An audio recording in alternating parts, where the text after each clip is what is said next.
This is the Real Estate Power Play Podcast, getting you the information that you need to be a successful real estate investor. Hosted by Mark Monroe, Ronnie Walker, Gabe Rodarte, and me, Marty Grizzanti. Combined, we've done thousands of real estate transactions. So get ready for real stories and true case studies on finding deals, growing portfolios, and making money. Welcome to the show.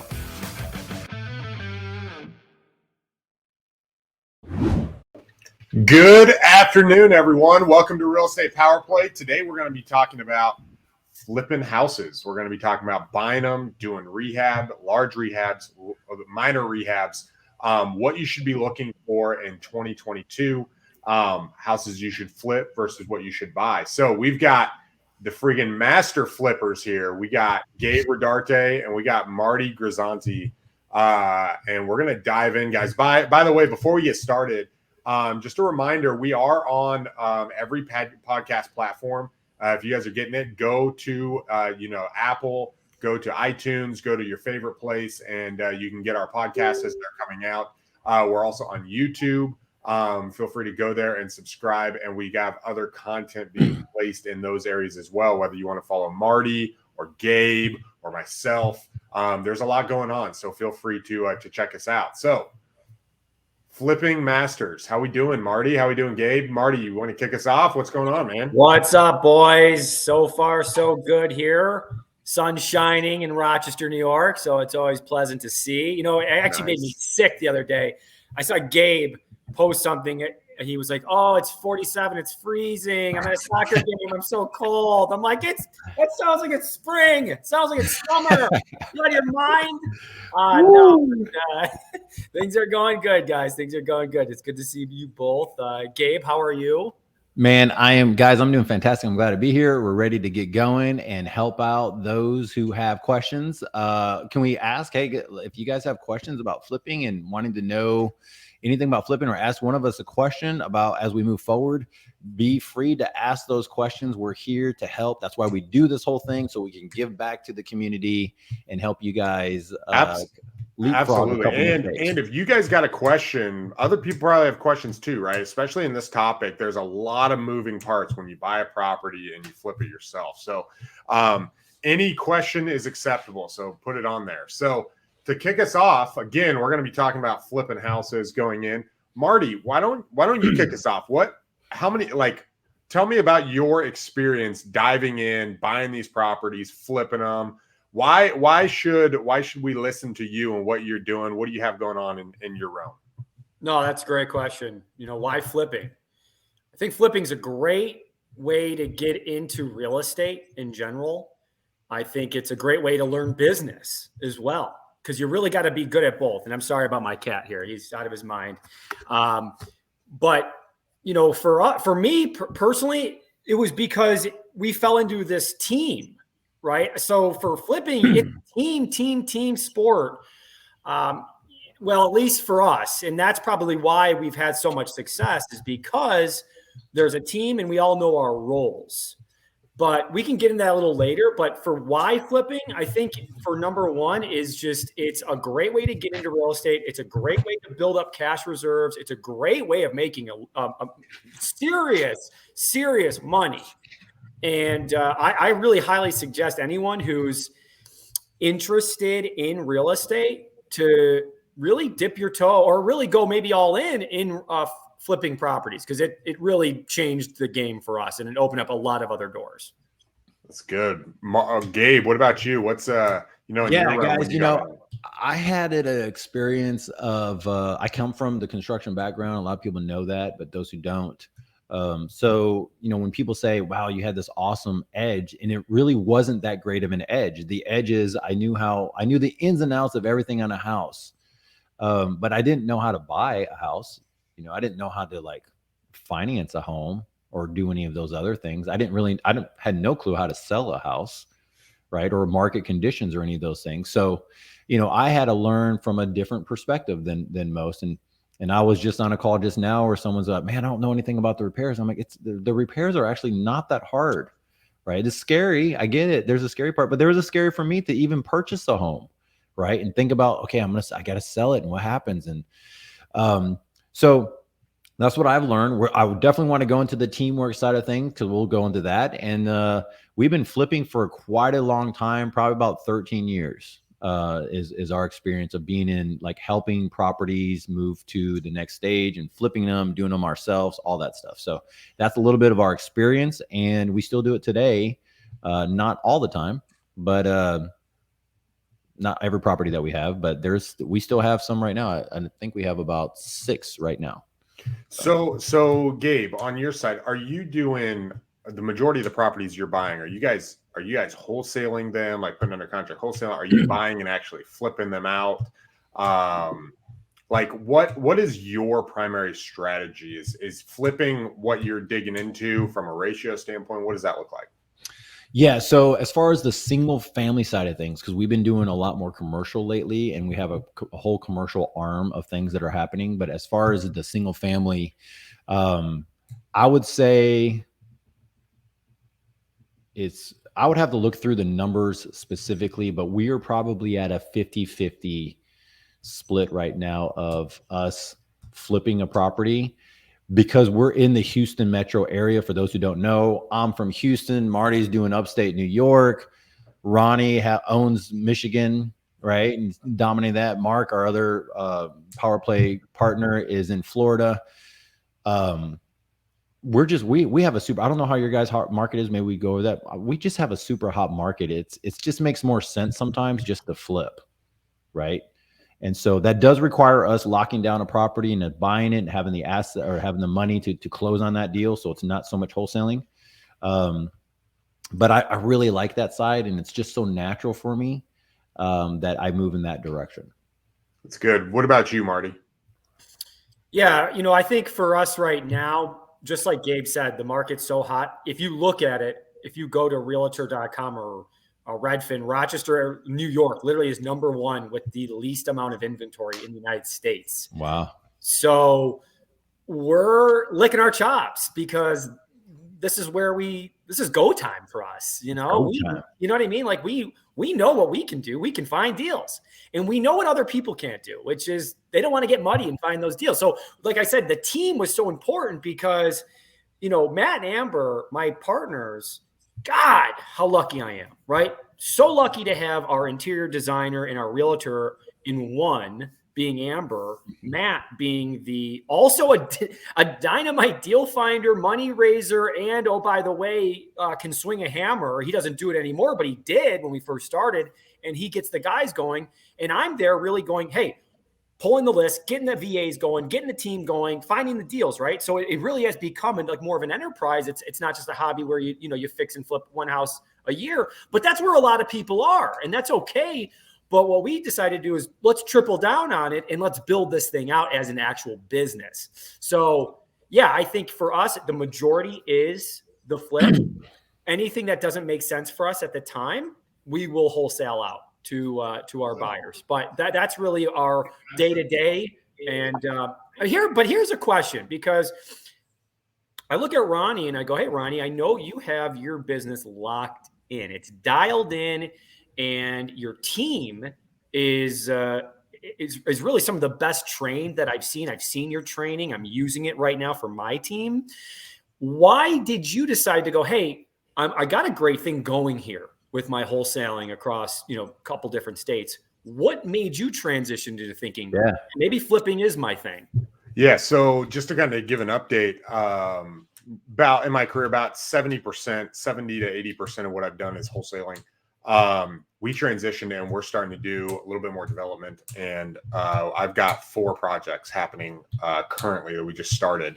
I hired my brother, who he's freaking awesome. He's been remodeling and doing construction for the last 10 years up in Alaska. I convinced him to move down to Michigan, and so he's taking on that. So the big reason why we jumped into wanting to build out the system of flipping has to come down to 2 things. One is we wanted to be able to maximize every opportunity. Someone told me in a mastermind that I'm a part of, they said, hey, if you're not flipping your own houses, like, you're missing out on hundreds of thousands of dollars. And I look back and I basically went through my system and said, okay, here's all the wholesale deals. What are the fees that I made? And I went and called some of my buyers, and I looked at what their relist prices were and what they put into it and how much money they had made on those properties. And what I found was the ARVs that we were putting out versus what they actually sold for were actually two different numbers, right? Everyone's trying to beat you up on the ARV, but what it actually sold for was more than our anticipated after remodel value, or it was less with a significantly less rehab, right? It was one of the two. And so I decided, you know what, I'm sourcing these deals. We have some capital. I've got some relationships that want to get involved in the game. I basically had people, I had basically like about $500,000. People are like, here's my money, please use it. And so I decided, you know what, instead of taking, our average wholesale fee is anywhere from $10,000 to $20,000.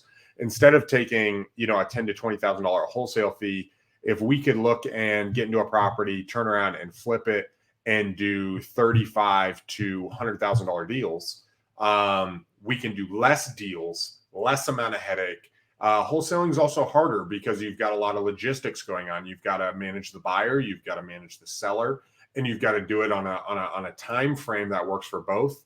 And one of the things we wanted to do as a company is we really wanted to capitalize on the tenant problem market, right? Especially in Michigan, there's not a lot of iBuyers. There's not a lot of like big, huge companies coming in that are servicing these people. And so there's kind of a gap. And so we decided, what if we filled that void there?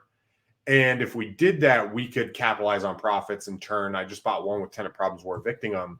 And that's potentially a $70,000 flip, right? On the back end, it takes a little bit of time to get them out. But that's where it goes, is it increases that profit margin so we can literally make double, potentially even triple the money with a third of the properties. And so that was my goal. There's a guy, we've mentioned him before. His name's Alex Ramosi. He talks about, your $0 to $5 million mark is really, one product, one channel is what he talks about. And I think the idea of, okay, what's the most profitable thing that we can do?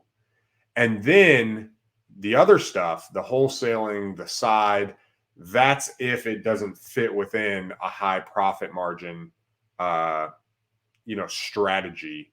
And it allows relationships to be built. Gabe, I know you're big on relationships. One of the things that you get when you flip a house versus actually wholesaling is you actually start developing a whole lot more relationships, and you're more valuable to your network. And then that network, I'm actually finding, will refer me deals because I'm actually more valuable as a flipper than I am a wholesaler.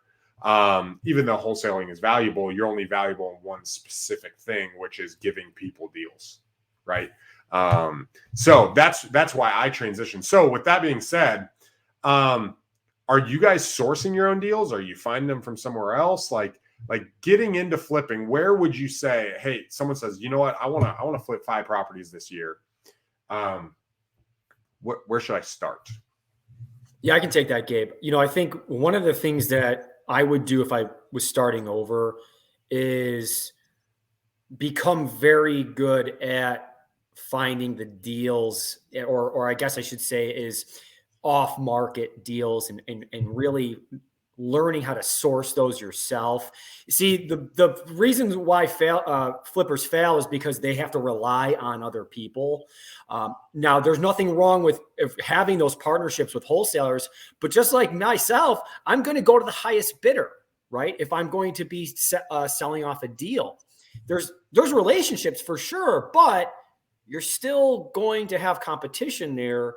So I would say number one is figure out a way where you can find off-market deals, sourcing off-market deals, and really being able to get that inventory that no one else has. You're really creating a market. So that's super special. And I don't think a lot of people understand it. And that's good for you. Truthfully, that's good for you. People beat their chest on things of like, oh, I would never do my own calling or never do my own marketing, or, I'm waiting for that deal. Good luck. keep waiting, and I'll be the one finding them. And that's the beauty of, I think, going after the off-market stuff. Gabe, I don't know about you. Like, what are your thoughts there? Because I'll tell you this, Gabe has a very interesting way of finding deals, and I'm super jealous of it, but he's worked very hard at it. Gabe, could you tell us about that or go into Sure. Let me tell you guys my secret. Yeah. So as far as flipping goes, I really like what you said though, Marty, about the fact that you gotta source your own stuff, right? And as a guy who started off in flipping, I didn't understand that, right? And then once I realized that you actually have, like, I tell people this, I know everyone has their own view, but you really own a marketing company in a sense. Like, once you start getting into the actual purchasing of properties, you're realizing that, acquiring assets is a lot of marketing, right? You have a marketing branch of your company, and that needs to have a brand, and you need to know, people need to know who you are, and they need to know you're the buyer, and they need to know what you're buying. You have a criteria, and you're setting it up before people, and you're always reminding them, you're always telling them. And then that's for the realtor community if you're trying to buy through off-market realtors. And then that's through the going direct to seller, and you're telling the seller, and so you're kind of vetting the seller if it's like, you might not be the right seller for me, and then they're going, wait a minute, what do you mean? Like, well, it's just kind of how it goes, right? And so that's something that I had to understand, guys. I don't know if that like clicked for you, but that's because I came from a place of always flipping houses. I didn't even know I was flipping before wholesaling. I didn't know wholesaling. I didn't know what it was. And so until I started buying from wholesalers, I'm going, wow, there's some off market. Well, let's see if I could source them myself, and let's start learning them. How do I get more of these? And so that's how we do ours now compared to in the beginning. Yes, there was a time where I almost wanted to quit because I'm like, I don't know how to find any more properties. This isn't going to, like, how do I do this? Like we're going to go broke because I didn't know how to acquire more. And then we just kind of learned from there. That's really good. That's really good. So guys, tip number one, if you're looking to flip houses, like, you don't have to self-source them, but if you self-source your properties, you have a much bigger pool to choose from and the types of houses that you want to buy, right? It also gives you the opportunity. You can always wholesale those houses that you don't necessarily feel comfortable in, right? If you find a house that's a $70,000 remodel and you don't feel comfortable managing a $70,000 remodel, you can wholesale that to another investor and you can create that relationship, right? You could even wholesale it for a cheaper price. Say, hey, can I walk alongside of you? Can I manage this project for you? Or can I do whatever? And they get a better deal, and you might get, some experience or some other things. There's ways to work that out. So, all right. So what types of things are you looking to do? What is your, like, when you buy a property, are you doing big rehabs? Are you doing small rehabs? Are you doing, like, is it cosmetic only? Is there things you stay away from? Like, give us the details of the property, because when you're flipping houses, the property is a lot more important than when you're doing other things. Sorry, my Siri picked me up.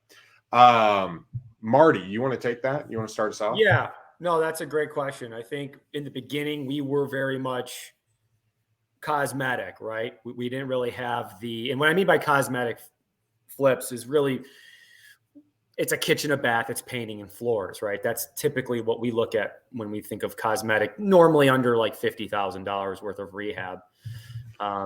And I think what's happened is, out of necessity, we've also got into those large, gut rehabs that we've had to do. If the ARV is there, and also if you got that feeling, if you got that little special feeling inside your stomach that goes, I think there's something here. I think we can do it, and that's worked out for us. But I will say it did start off as a cosmetic. Hey, is there a way we can maybe hotel this, which is just, it's like a clean out, so to speak. We've actually never really had success doing those. We found that when we do them, and we do them fully, and we do them the right way, and we really put the time and money into the property, it's going to work out. And it has. And again, that's because of a team that we've had with our interior decorator who is Amber and knows what to buy and picks out the colors. And just, those are things that for a guy like me and a lot of the flippers, which is a very heavily male dominated industry, you need that person on your team that can do that for you. So yeah, it kind of out of necessity went into those full remodels, which now we look forward to because we know not a lot of people want them. Gabe? What was the question? So when people are getting into them, the types of houses that you're actually remodeling, right? Are you doing big projects, little projects? What would you say the biggest meat on the bone is for you getting into it? Is there a certain ARV? Like, what does that criteria look like? How does a house say, boom, that's one I want to buy and get? So we used to do, I used to do everything to every property, right? For a while there. So we were, redoing cabinets. We were make sure that everything was redone from floors. This wasn't just, flooring and painting. It was flooring, painting, bathrooms, all bathrooms redone, all fixtures redone, all plumbing was redone, all light fixtures are redone. Everything's redone.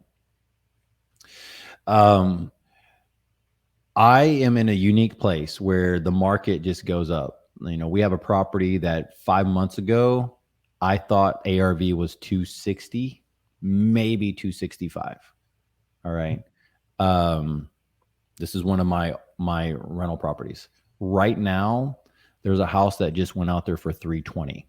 Same comps. Like it's an actual comp. It looks almost identical to my house. So I'm going, okay, how much more can I get?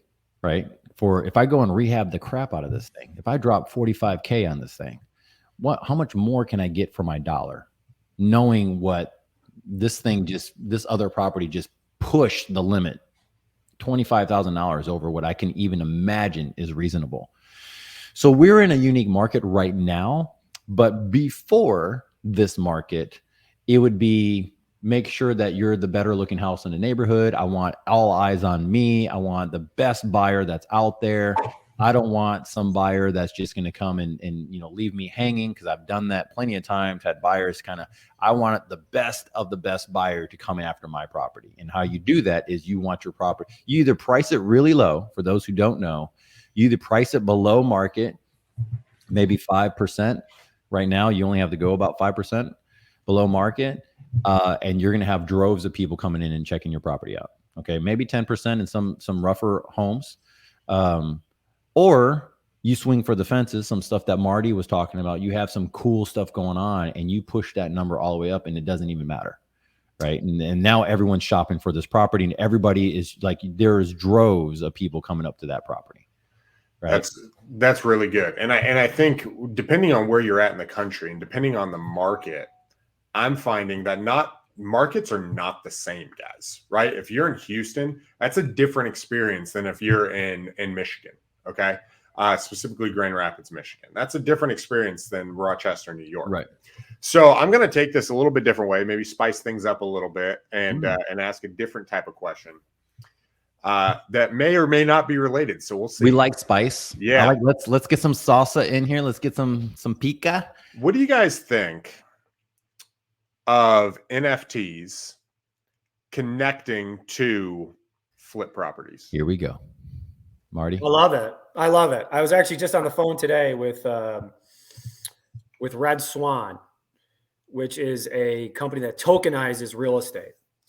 And I'm excited about it. I think it will change the game. Why I love NFTs for real estate specifically is because how archaic the laws are in New York State. It should not take 60 days to close on a property. Should not. This is insane. I shouldn't have to, when I close on a property, especially with flipping, right? I close on it, I do the work, and then I'm going to resell it. Why does it have to take another 3 to 4 weeks to run title? I just did it. Right. So there's a lot of New York New York and California are the worst states to flip. It's almost impossible to have a scalable business flipping here because of how long things take. So you can't really ever adjust or really be ready for when the next closing will be. But I am ready for it. Whatever is going to completely obliterate the market. And what I mean by that is, hey, if you lose your job as a real estate attorney, sorry, like it takes too long. You guys got to figure it out. And you could have figured it out years ago. So I'm ready for it. As you can tell, I'm amped up.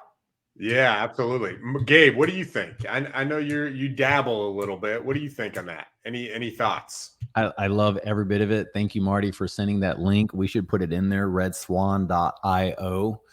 I think that this is going to change stuff. I think this is not the first conversation that if this is the first time you've heard about it, it could sound overwhelming of going, oh, I don't really understand how it all works. Reality is we already have a lot of the stuff already integrated into most of our businesses. We just don't know it. And it just takes some other design and some other people that see and have the foresight of putting all the pieces together. And some of these companies are coming together and they're putting these things, they're just merging the puzzle pieces together that are already out there, and they're supplying the need that has been around for decades. This need has been around for decades. So it is a booming thing. And I think this is just the beginning. We're just in the beginning phases. And I think from the beginning, I think one of the biggest opportunities, at least initially, is when it comes to AR, right? Being able to interact with the real world virtually. So think of it this way, right? Like we're remodeling a house and your contractor can go out there and he can use AR to say, hey, what do you think about this? Right. And they can circle it and they can show you what it is. And then you can virtually go in and say, hey, I want 1, 2, and 3, tag it to the house via AR. And then boom, you're picked up and your contractor knows what to do. I think from flipping, a lot of people think, hey, real estate is, this, but how many times do you guys, I have guys at a property literally right now, and they're like, hey, what do you want to do with this? Right. And so you jump on the phone and you're like, okay, send me, like, do a FaceTime for me. Right. Where if you can interact in that space in real time via AR, I think that is a huge opportunity for us. And I think is a way for us to potentially have costs lower and interact and keep people more accountable, being able to see that project in real time. Now, let's transition. I want to spice things up there a little bit because I've been doing some research myself. Well, Ronnie, real quick, while you're talking about it, just think of how easy it is to get quotes from contractors if they could just step into the house from their office. Oh, 100%. Right?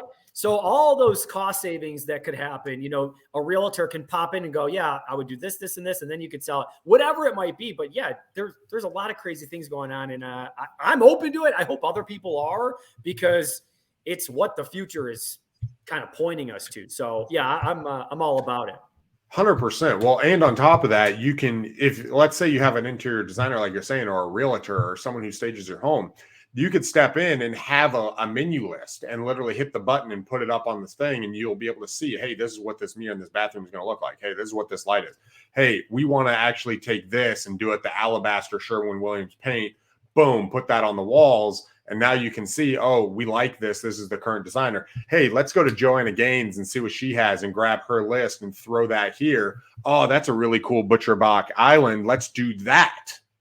Well, and what it allows us as people who are not designers, it allows us to tap into things that we can see. Right now, I don't have an interior designer on my team, but we do have a realtor who stages and is up to date on the trends. She's amazing. But she came out and it's like, hey, this is what you want to do. So when you're flipping, there's really two options that I look at. Do I want to wholesale this house? And in terms of, do I want to do a first deal wholesale, which is remove all the nasty crap, fix a couple things, and then list it as is on the market, right? This allows a homeowner or another investor who might be a buy and hold investor to come in and buy this property at a discount, but it's not an off-market discount, right? Because there's low inventory, you can get homeowners who can't afford a $300,000 house, but they can afford a $260,000 house that's as is, and they can fix it up themselves over time. Right? That can get a conventional loan if it'll pass a 4-point inspection. That is the buyer, right? So you do just a minimum, you remove all the crap, you make sure it'll pass a conventional loan, and then you put it up on the market at a discount under what the ARV would be, right? That's one option. Number two is doing the full remodel, where you actually want to design the property, especially if you're crossing that $250,000, $300,000, $450,000 mark or higher, if you guys want to play in that realm, is now you really do need that interior design. You do need to know, hey, gray is moving out of style, right? Like you want to know that if you're buying and you're going to flip a $600,000 house, right? You're going to, oh, you know what? We're moving to more tans. Hey, the floors are transitioning slightly to blank, and you want to know what direction to move to. And I think the interaction that you have on your team and that designer is very important to make sure you're able to pull out the value. And from a crypto side, right? From a metaverse, from an AR, from all that stuff, the ability as for technology to kind of replace that, I think you guys should be looking at, because I think it's an opportunity for us to see. Think of how many times we watch shows and you get to see the design of the home before they do it. How much better would that be for us as flippers and being scared of the construction and what it's going to look like and is it going to look good? Well, now I can see it and go after it. And guys, I would recommend once you get in the game and you're looking at flipping, figure out what you want houses to look like and put your unique spin on it, right? What are things that truly add value in the sense of what are people looking for? Are they looking for home offices? Well, then one area in your house, get a staging company to make it look like a home office and then market it that way. Hey, it's 3 bedrooms and a home office, right? It's 4 bedrooms and a small office under the stairs, whatever that looks like. And it's a way of attracting and increasing that price. Any thoughts on that? I'd love to hear what you guys think. Yeah, I'll hit that up. Hey, I like that. You know, I like to see that. I like to see when you're looking at your property and you're buying it and like, what do you want to flip it at? What do you want to do? And we do across the spectrum. You know, there we have some properties that I'll probably move really fast, make really a decent return on, which is going to be really good by basically putting in flooring and putting in paint. Right. We have other stuff that we're doing. You know, it's just a small rehab is what you're saying. Most people would consider that a small rehab. Yeah. Okay. Yeah. Most people would go, oh my goodness. Then you have stuff that I've realized lately. There's certain additions that you can do to a house. Maybe like for our area, maybe like a barn door over the pantry, you know, type of deal. Or, you know, we're like Waco is blowing up because of Chip and Joanna Gaines. Right. So that's over here. Like people, that's only like a 2.5 hour drive for people. So they can go over there and they're going, oh my gosh, I want that in my own house. So simple little things like that, slated walls, you know, where you have shiplap walls, stuff like that. You could use you know, the cool thing right now, guys, if you want to do something really cool that's cheap and you got to replace fencing anywhere, get the fencing. Have one of your crew members clean up the fencing, like just, you know, pressure wash it, clean it or whatever to where there's dirt off of it. Grab the fencing and you could have your painter paint the fencing and throw it up on an accent wall in the kitchen or something like that. And that right there, and you go side slatted, and that right there is enough accent and it cost nothing. You just spent $400 the most, and someone goes, oh my gosh, this is a cool style to this home, and people like it, and it's current, and it's what people like, right? That's it. It doesn't cost that much more. So certain things like that. And then of course, you know, when it comes to the bathrooms and stuff, you guys really want to make the biggest bang for the buck. The reality is, if you have a really cool laundry room or cool bathroom, with the cool, the unique styles that's happening, the mosaic styles that are happening with the flooring. Everyone's kind of doing that right now. Same thing with bathrooms. You have cool things in the bathrooms. The tile, if you look at it, is only 80 to 120 square feet that you're buying, right? Unless you're doing like a really big bathroom, but most bathrooms are 3x5s, right? Where the tub used to be. And so you're just doing some cool stuff there. It doesn't cost you that much more, and you're popping out. Like ridiculously popping out compared to all of the comps because of all the neighbors, and they're going, what would I rather do? What would I rather have? You know, so it's not just having the getting the most bang for the buck. You want to deal with less junk. You want 4 or 5 realtors calling you going, I got the best buyer. You want to be able to vet these people and go, you know, which one is the best buyer, right? You want to have that control over your property and get the best dollar amount. So that's what I've seen in some of the stuff that we're doing. I don't know. So what about you, Marty? What you got going on? Yeah, I think also, like you said, Gabe, I think by doing those things, you're going to build a good reputation for yourself as someone who is a, provider of housing that's been completely refixed up, right? I mean, flips already have a connotation to them when they're being shown. So you really want to make sure you're setting a precedent for your work and letting people know, like, we don't mess around. Like, this is a complete remodel. It's not a flip, it's a remodel. So it's I think it's really it's important to do. It's important to make sure that you're standing out and sticking out to the best of your abilities. I did see this question, guys. I thought we should answer it.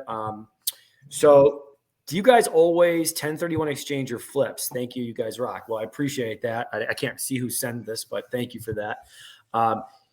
So 1031 exchanging, that's really, you only want to do that and step in here, Ronnie and Gabe. But if you're netting something over like maybe like $1 million, so other than that, just because of like what it entails, and it still costs money to, okay, Jose, thanks, buddy. The money that it costs to set it up and everything, you really want to be dealing with something like around $500,000 to $1 million net. So typically on a flip, you're going to make 30 to 100,000. So the answer is absolutely not. No 1031 exchanging on a regular flip. No. 100%. I don't 1031 exchange the flips either. So that's usually a lot bigger money. You see that a lot more in commercial, or when people are pulling out, like they're offloading a whole bunch of properties and then they're going to go into something bigger, right? That's typically where I see it. Gabe, do you have, I know you're dealing a little bit more with 1031 exchanges than we are. Any other thoughts on that? Typically you're taking something that you have, you're taking a long-term property. You're not typically taking something that's short-term, right? So flips are typically, they're short-term things. You're making cash. That's the goal. Just know that when you're flipping, you're paying the highest taxes that you can pay, right? You're paying some high taxes on flipping. All right. That's just how flipping is. You're not doing flipping to create wealth, right? Long-term wealth or anything like that. You're doing the flipping to get the cash so you can go and create more wealth. That's the idea of flipping. If you're doing flipping, and we're going to say this for the whole thing, because this is a real estate power play, guys, we want to help you take things to the next level. If you're doing flipping to go buy a brand new truck, buy a brand new car, to go buy something brand new, you might be doing it wrong. All right. If you're doing wholesaling to just get that cash so you could go buy cool things, you might not see the whole point of what this industry is about. This industry is about wealth accumulation over the course of time. This is not wealth accumulation in the next 6 months, right? If you need to do that to offload some debt and move on and get some other stuff, restabilize your business, restabilize your life. That's how I started. It restabilized everything for me. My life was transformed doing flipping and wholesaling and the beginning parts of the short term, getting that money in. But keep in mind, we're doing this. This is the pros of flipping. You're accumulating cash. We have a great market right now to do it, so you can move it into other assets, right? And you can choose whatever that may be. But that's the goal of what we want to help people do. And typically we deal with people that are looking at wholesaling or JV with Marty or Ronnie. If you're in those areas, connect with them, because they will help you get that foundation so that way you can be that wealth accumulator. That's amazing, man, because it really is. It's an opportunity to, the step number one is, how can I make 20 grand a month, right? How can I get to the point where my life is free, where I have options to educate myself more. I have options to be able to put my cash in things that can grow. But if you can get to 20 grand a month, right? From 20 grand a month, now all of a sudden you have lots of different opportunities. You have lots of options to say, okay, how do I really want to build my wealth? What direction do I want to go? What community do I want to be a part of?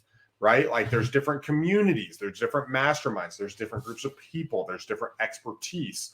And you get to ask yourself, okay, which group do I want to be a part of? Where do I want to see my long-term future? Flipping is a low barrier way into that, right? So one, you got to look at, how can I see more properties? How can I get leads, whether they're off market or another direction, right? Find the house that you want to invest in. Then pull the trigger, right? Once you've looked at it, analyze the deal, pull the trigger, buy that deal, and then go through the process. You're going to learn a whole bunch. I just spoke to a wholesaler up in Muskegon not too long ago. He's like, man, I was thinking about it for a while. I put the deal on a credit card. I went all in, got hard money. I literally did all my rehab on a credit card on like 5 credit cards. He's like, dude, I almost ran out of money. And when it was said and done, I finished it. I sold the property and I made $80,000. Right before that, he'd only made like, I think he said like $3,700 a month, right, at his normal job. And all of a sudden, transformative, man. That's amazing, right? And all of a sudden, he has this big chunk of cash, and he's like, man, okay, how can I turn this into a business? Right? From his standpoint, he's like, I just went through 8 months of just craziness.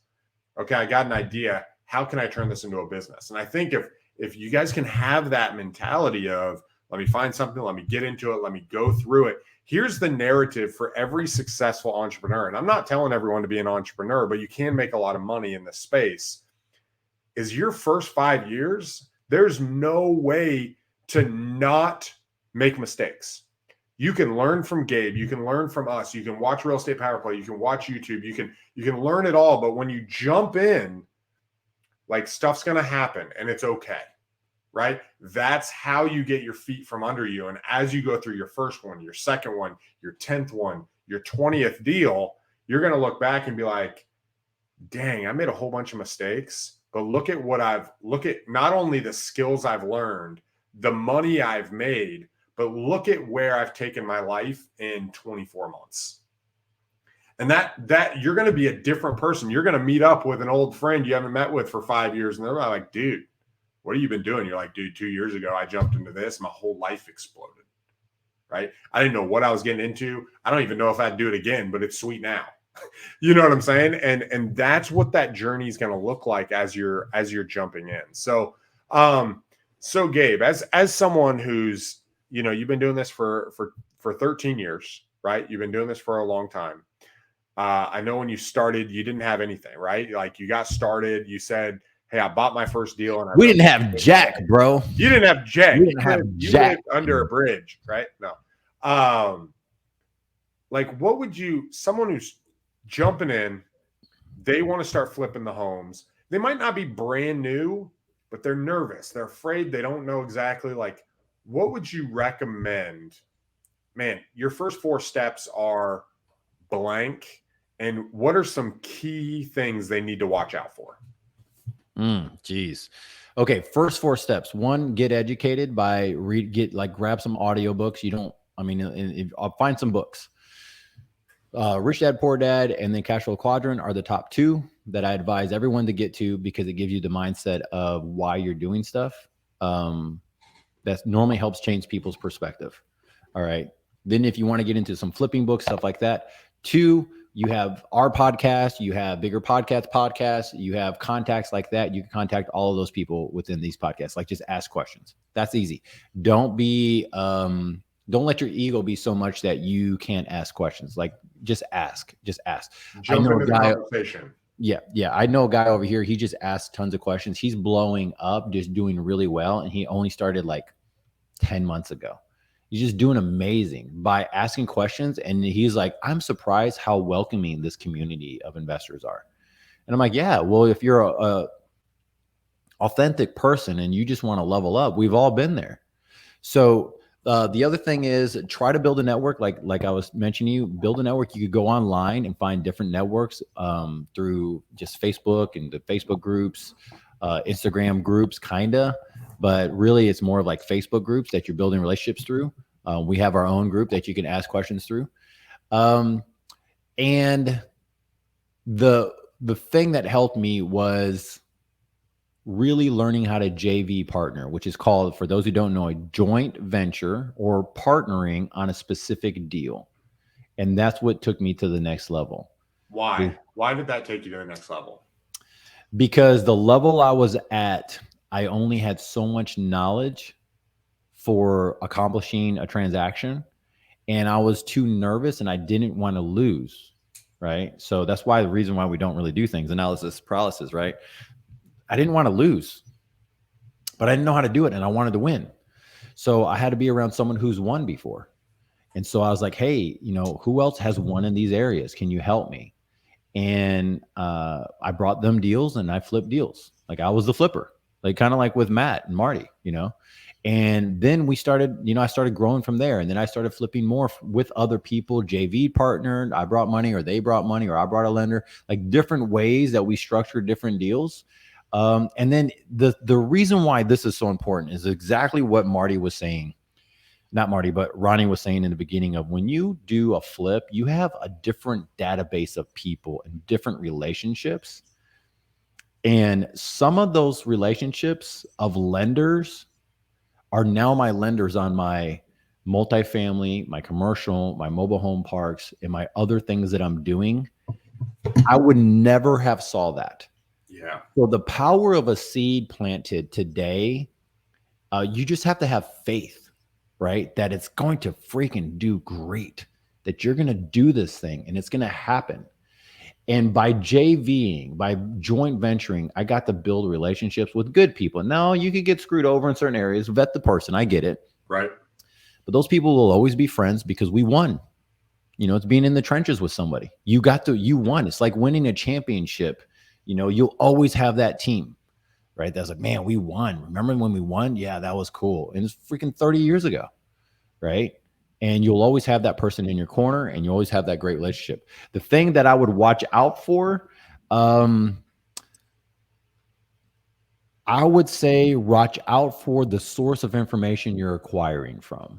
If you're noticing that the energy that you're getting is more one-sided and the person's just kind of like me, help me, this is what you could do, it's only about me, and they're not really giving back, then find someone who's willing to be a giver, right?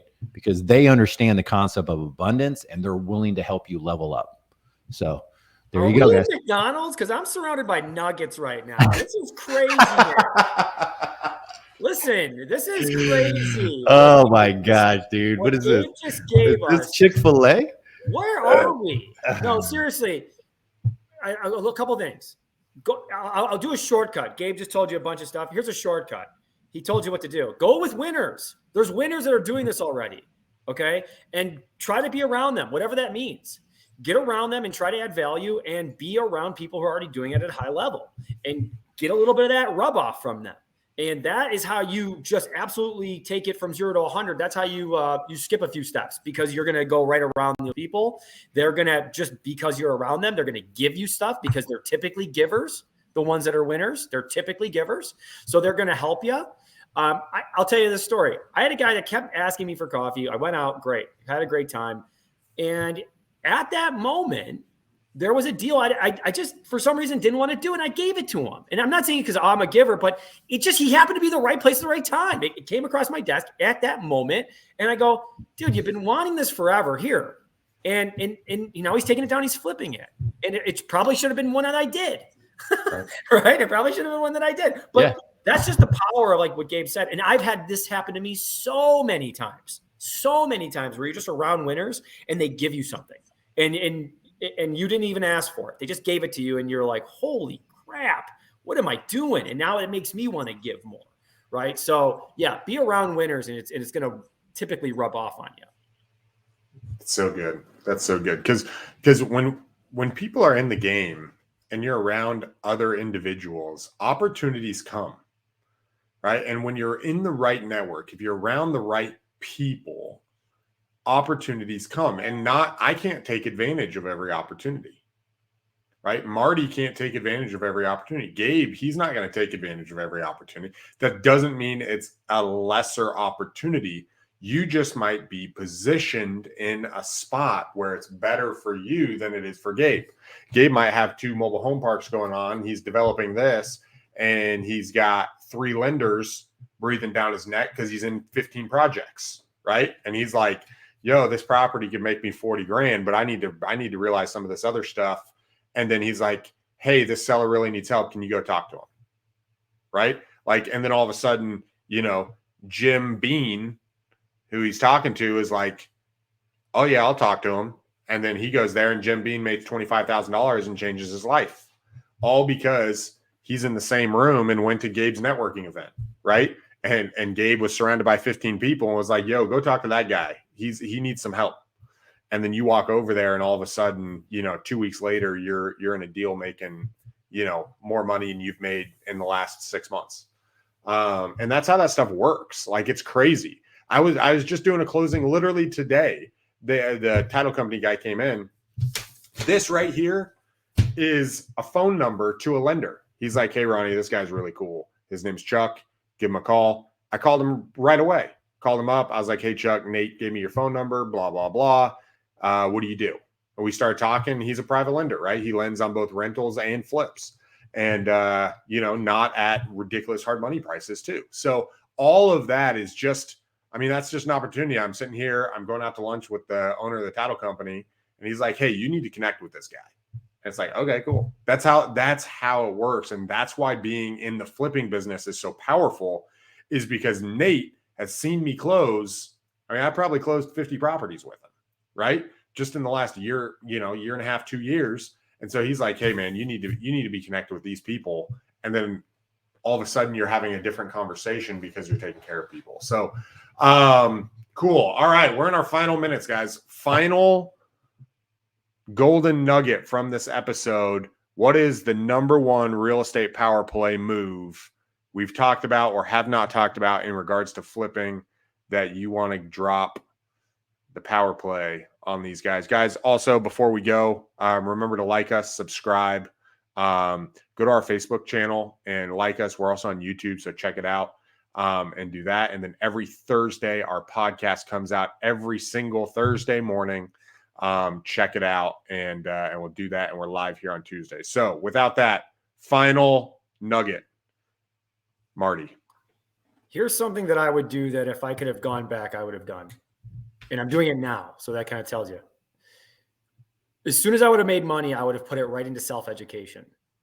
I wouldn't have bought the stuff that I bought. I wouldn't have bought the watch. I wouldn't have bought the clothes. I wouldn't have bought that stuff. As soon as I made money, I would have taken all that money until I was a multimillionaire and put it into education and becoming better all around as a person, with whatever that means to you. But typically for me, it's education. It's some sort of masterminds, because you take a step back to go up 20 when you do stuff like that. Yeah, you had an idea where you're going to put that 10 grand into a down payment on a vacation or a car or a new car.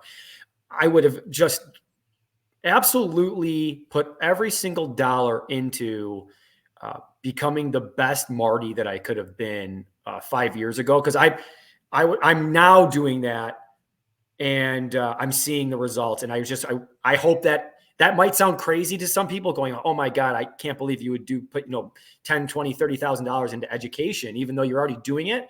I'm telling you, it will be a game changer. It will be a 10x for your life. That's what I will say. Awesome. That's cool. And then, Ronnie, I want to hear yours too. My main thing that I would encourage everyone is to understand the power of speed.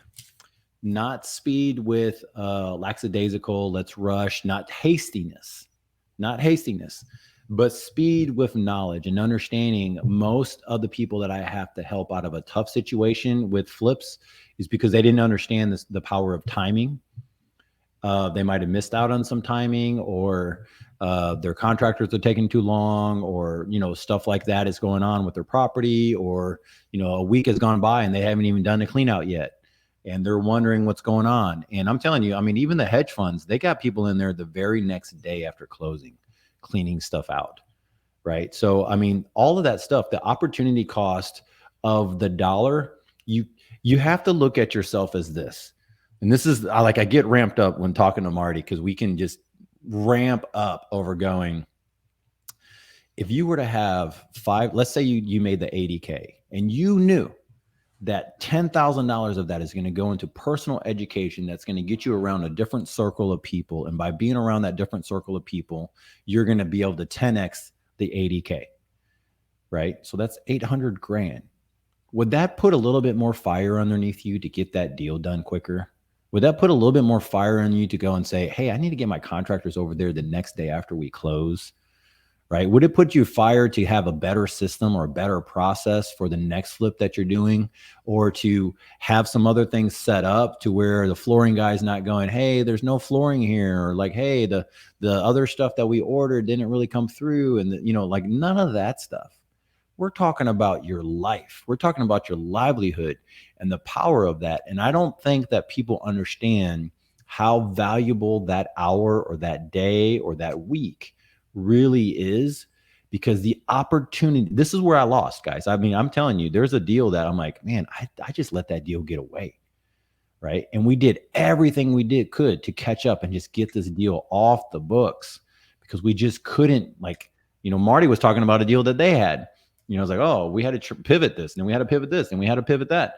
And the reality is the problems are going to come up. Most people they're looking at that bottom dollar going, I'm going to make 80K. And they're not going into it going, okay, but what's the project for this week?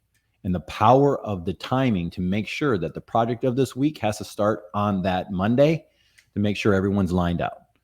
And so that is where I've seen, as a contractor, people miscalculate in thinking they have, well, my contractor's 2 days late, it's okay. Or, oh, this guy's not showing up. And I'm like, okay, get rid of him and find another guy. Like, what are we talking about here? That just postponed it. Well, it only postponed 2 days. No, these people take off on Saturday and Sunday. That's 4 days, right? And if that guy's not ready for Monday, right, and they do that again, now they're not starting till Tuesday or Wednesday, right? So now we're looking at 6 days. And that 6 days, you do that 3 or 4 times in a deal, and now you just miss the timing of putting this thing on the market. And now you just have another month or even 2, right, of holding costs and other stuff. And now your money's gone. And now that's not an 80K flip. That's like a 45 or 40K flip. And then you're going back. And then this is the powerful part then you're going back and saying, I don't have time to put, Marty, I don't have 10K or 5K to put into my self-education.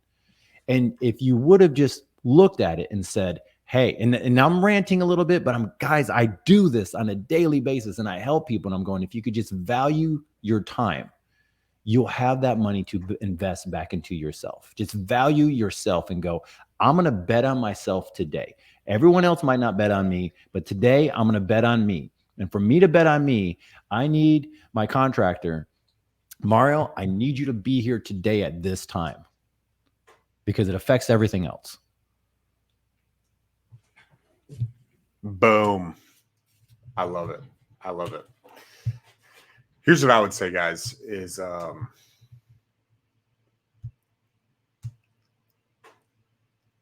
take advantage of the opportunities while the opportunities are available.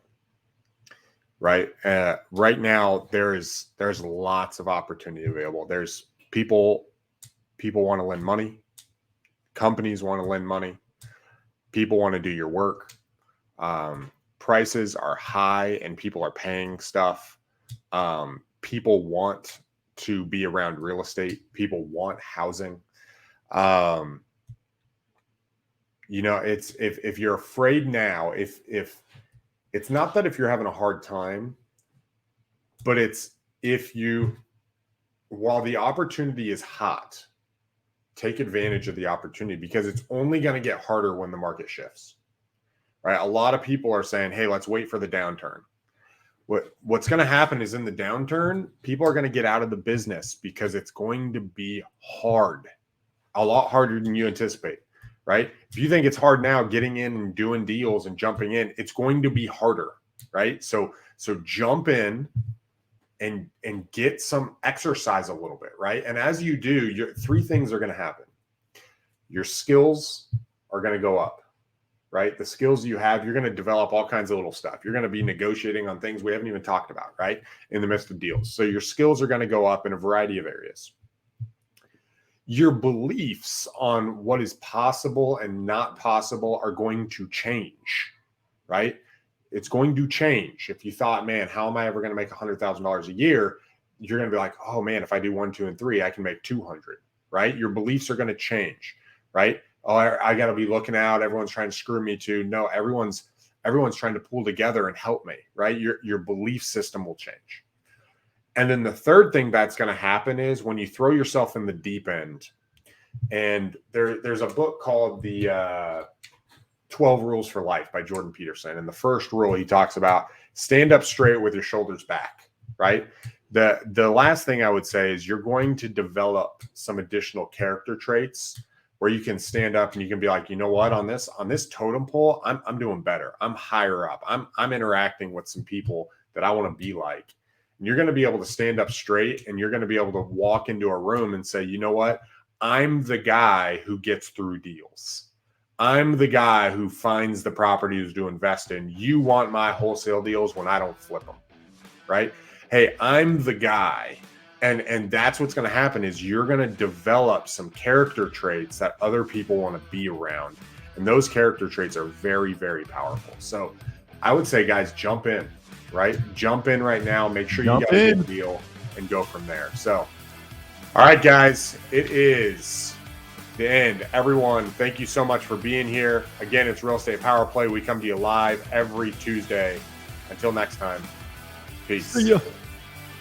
This has been another episode of Real Estate Power Play, guiding real estate entrepreneurs to a brighter future.